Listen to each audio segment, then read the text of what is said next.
The main topic is that कि how to create the class and how to create the object. Object और class हम कैसे बनाएंगे। तो क्लास हमारी बन चुकी है। अब हम इस क्लास के यहाँ पर डिफाइन करते हैं कुछ इंटीजर emp id,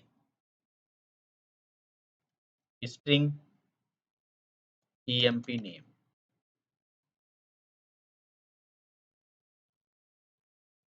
स्ट्रिंग का एस कैपिटल, स्ट्रिंग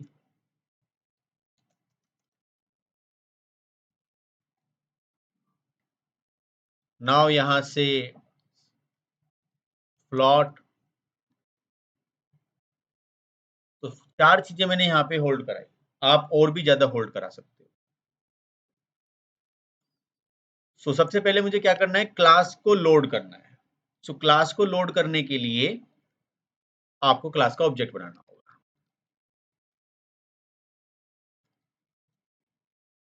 और न्यू कीवर्ड मेमोरी एलोकेट करने के लिए इस्तेमाल में आता है।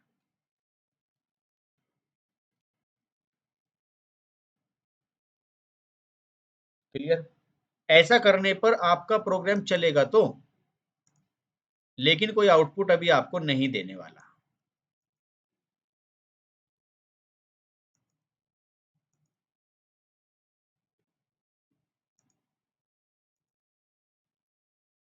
तो मैं क्या करूंगा इसमें, पहले सबसे पहले obj डॉट, यहां मैंने ऑब्जेक्ट की हेल्प से कॉल किया और उसका कोड यहां पे भर दिया। फिर obj डॉट emp नेम मैंने यहां से डिस्कस किया और यहां पे उसका नाम मैंने रख दिया। और name should be pass in double inverted code if you are talking about the strings.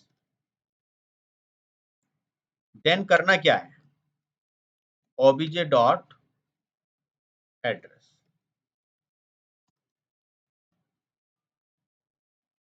Then obj dot salary.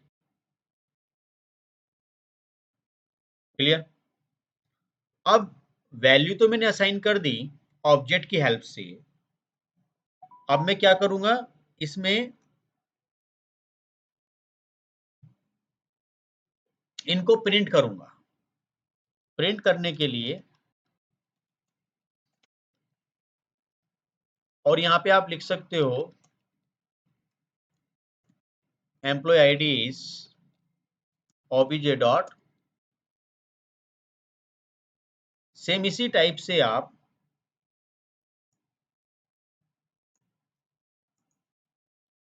यहां पर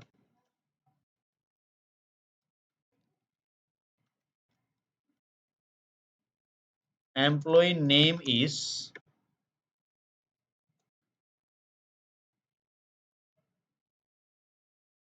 सॉरी पहले मुझे आईडी लेनी चाहिए, डॉट emp id।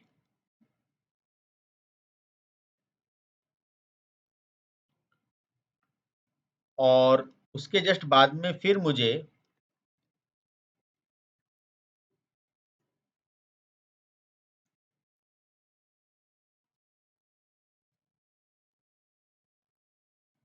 नाउ फिर यहां से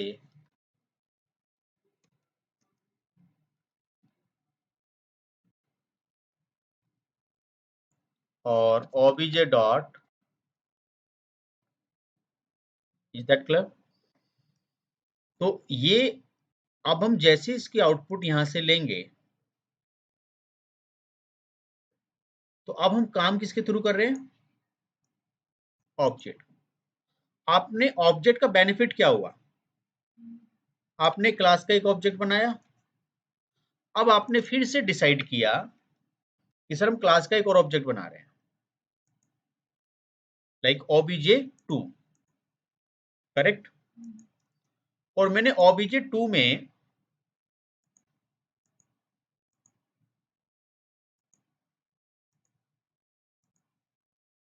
मैं वेरिएबल को चेंज नहीं कर रहा, मैंने obj2 में यहां से दूसरी वैल्यू रख दी।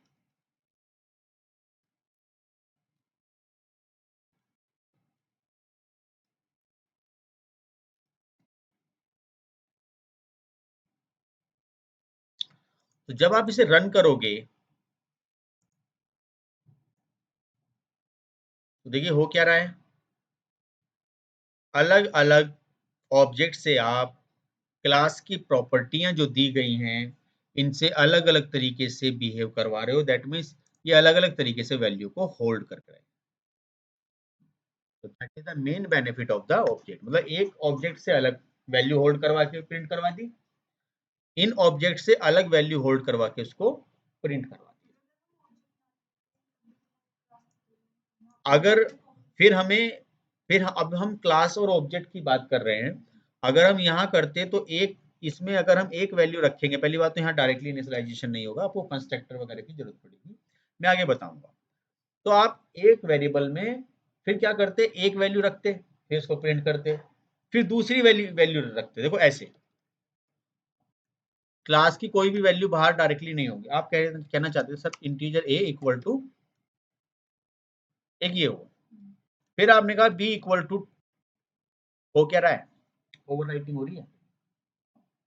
पहले प्रिंट करोगे तो 100 मिलेगा और बाद में प्रिंट करोगे तो क्या मिलेगा। यहां मैंने ऑब्जेक्ट के थ्रू कॉल किया, एक बार ऑब्जेक्ट बनाया नया, उसमें वैल्यू असाइन करी आउटपुट, दूसरा ऑब्जेक्ट बनाया तुम अपने हिसाब से काम करो। तो इस तरीके से ऑब्जेक्ट क्या कर रहा है, बिहेव करा रहे हैं हम क्लास की प्रॉपर्टियों को ऑब्जेक्ट के अकॉर्डिंग। तो ये काफी इंपॉर्टेंट हमारा प्रोग्राम इसमें रहा। तो जैसे हमने इसमें कहा कि ये तो हमने डायरेक्टली जो हमारे वेरिएबल थे इनको मेंबर वेरिएबल भी बोला जाता है, इनको मैंने बाहर ऑब्जेक्ट से डिफाइन किया और वहां पे इनको प्रिंट कर लिया। अब मैं एक फंक्शन बना रहा हूं, फंक्शन मैंने बनाया कि पब्लिक वॉइड और दैट मीन्स असाइन,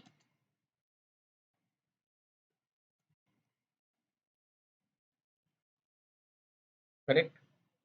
अब मैंने क्या किया, empid, अब मैंने कोई ऑब्जेक्ट इस्तेमाल नहीं किया और मैंने यहां से क्या रखा, empid 10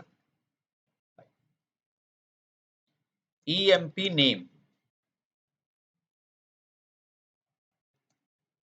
फिर मैंने यहां से रखा, अच्छा सिंगल कोट में नहीं रखना, डबल कोट्स में रखना। फिर मैं आया यहां से कि मैंने रखा emp address, that mean address only, case sensitive है, जरा ध्यान रखना, एड्रेस है दिस वन। फिर हमने रखा यहां से सैलरी।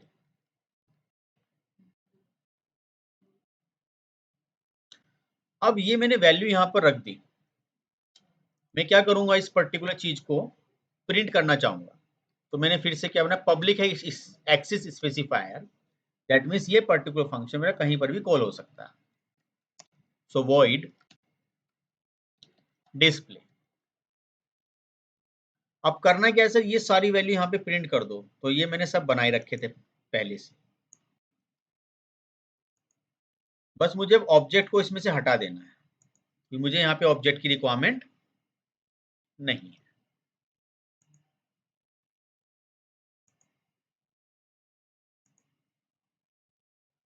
करेक्ट। अब अगर आप इस प्रोग्राम को एग्जीक्यूट करोगे तो आपको आउटपुट अभी नहीं मिलेगी, नहीं मिल रही। अच्छा इसको थोड़ा सा करने के लिए कि इसमें ना वो कर देते हैं,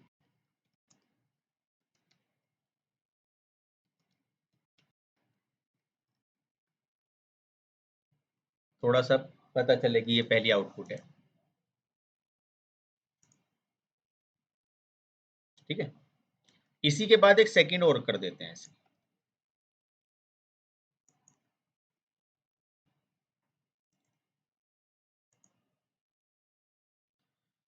ये कैसे आए। सबसे पहले में करना क्या होगा, इस पर्टिकुलर फंक्शन को एग्जीक्यूट करना होगा, पहले इनिशियलाइज करना देन तब उसको एग्जीक्यूट करना।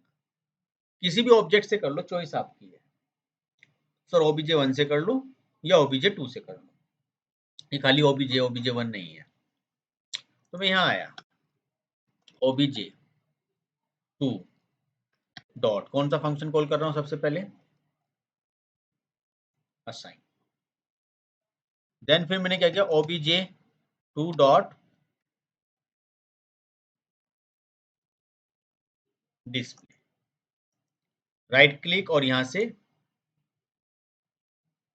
क्या आउटपुट आई, इन्होंने दोनों ने क्या आउटपुट दी,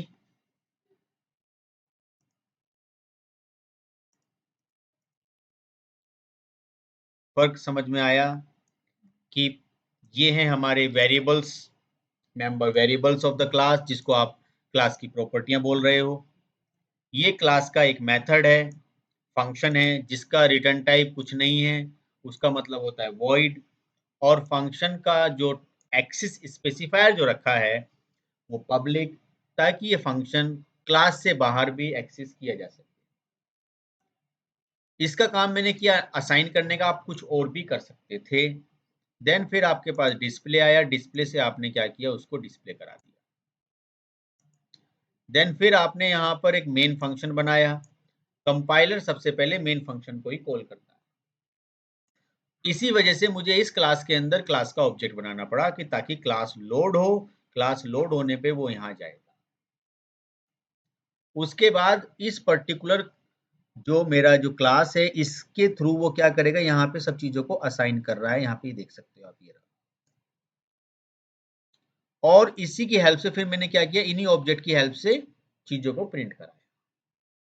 तो जो इस ऑब्जेक्ट को जो मेमोरी मिली, ये सारी की सारी वैल्यू इसी ऑब्जेक्ट की मेमोरी में जाके स्टोर हो गई, और मैंने इसी ऑब्जेक्ट की हेल्प से इनको डिस्प्ले करा दिया। फिर मैंने क्लास का सेकंड ऑब्जेक्ट बनाया, जितनी ये वैल्यू मैंने असाइन करी, वो सारी की सारी वैल्यू इस ऑब्जेक्ट की मेमोरी में जाके स्टोर हो गई। इसी वजह से जब मैंने इस ऑब्जेक्ट के थ्रू ये डेटा डिस्प्ले किया, तो जो वैल्यू इस ऑब्जेक्ट में थी वही आके डिस्प्ले हो। उसके बाद किसी भी ऑब्जेक्ट से आप कॉल कर लो, फिर मैंने फंक्शन कॉल कर लिया। फंक्शन मैंने कॉल किया ये वाला, तो पहले इसने वैल्यू असाइन कर दी, ये वाली इन वेरिएबल में ये वाली वैल्यू भर दी, असाइन कर दी। फिर मैंने यहां से क्या किया, डिस्प्ले किया। डिस्प्ले किसे किया, तो अब जो जो वैल्यू थी वो वैल्यू ये वाली आएंगी, ना कि वो ऑब्जेक्ट वाली। So that is the main advantage and the main difference of the class and the object. I hope आपके लिए सब चीजें